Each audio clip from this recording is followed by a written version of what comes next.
So, today we want to talk about racism. And I looked up a definition which is rather simple. There are a lot of definitions which are far more complex. But just to have a common denominator to speak from.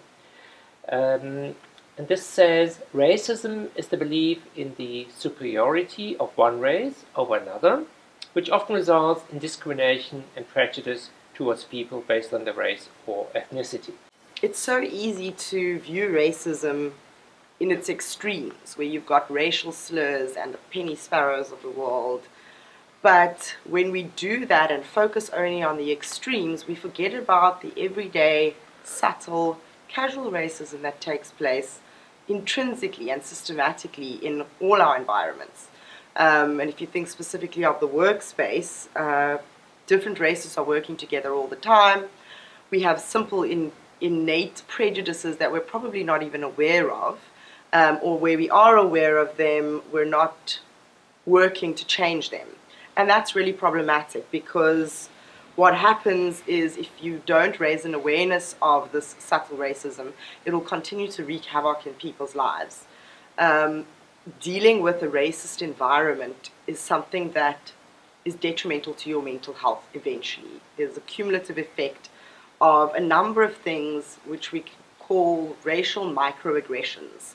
It's small little things, everyday little jabs, for example, being ignored or being ridiculed or being treated differently. And it's not outright, you may not be able to put your finger on it, it may be that subtle, but you know it's there, and you know it's constant. So the reason I think racism at its very base level is such a sensitive issue in relationship to diversity is because it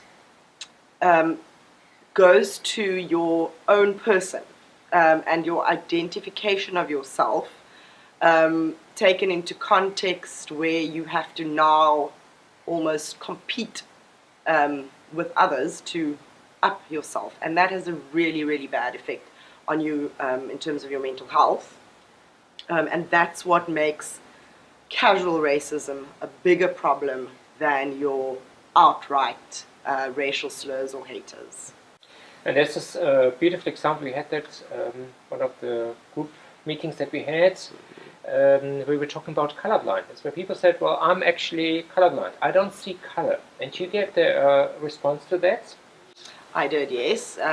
My basic feeling around that is when you say, I don't see color, you're actually stripping the person of color that you may be speaking to of a large part of their identity.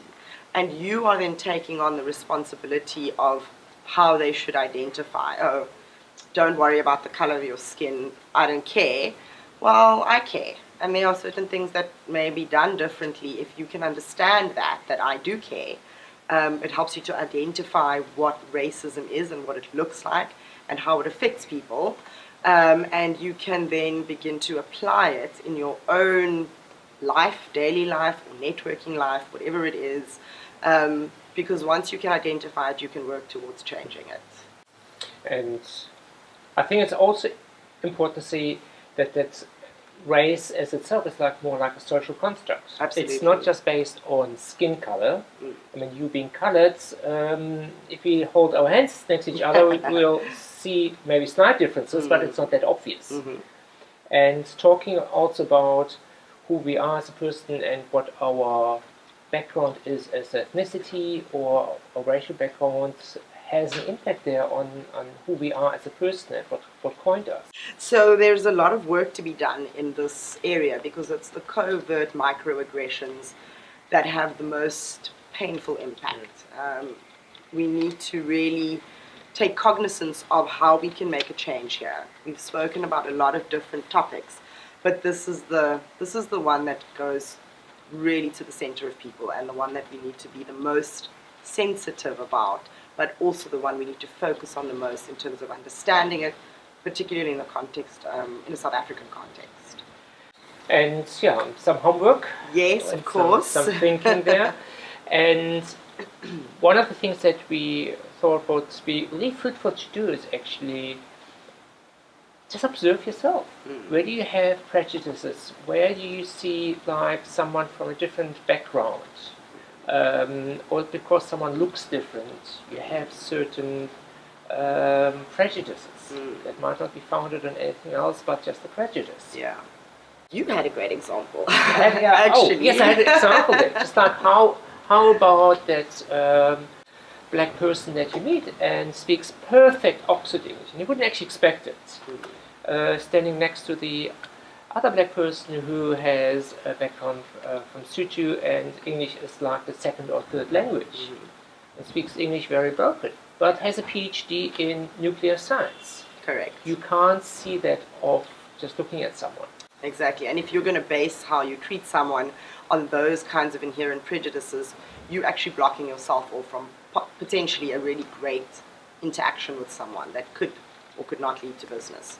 So it doesn't make sense, as we've said before over and over, to cut yourself off from people based on what's different rather than looking at what's the same and where can we work together. So homework is learn something new every day. It sounds so simple, but we don't actually make the time to do those things. Take some time to discover a little known fact about politics or literature or science or the marvels of the natural world.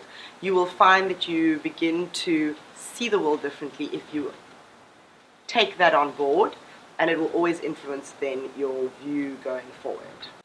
Yes, and be aware of the racism that we face every day. Yeah. It might be this very hidden racism that we experience, or it might be very obvious. And speak up when you need to speak up. Yeah. So speaking up and being brave is something we've covered before. And what does that look like? So being brave is in a moment where you're uncomfortable about a racial slur or a sexist comment or whatever it is that makes you uncomfortable. And being brave is the decision between walking away, I don't like this environment, I'm walking away from it, versus I don't like this environment and actually you're the problem, so can we have a conversation about this? And that's how you start the difficult conversation, but you have to be brave first. So yeah, that's the homework. Learn something new every day and use your voice.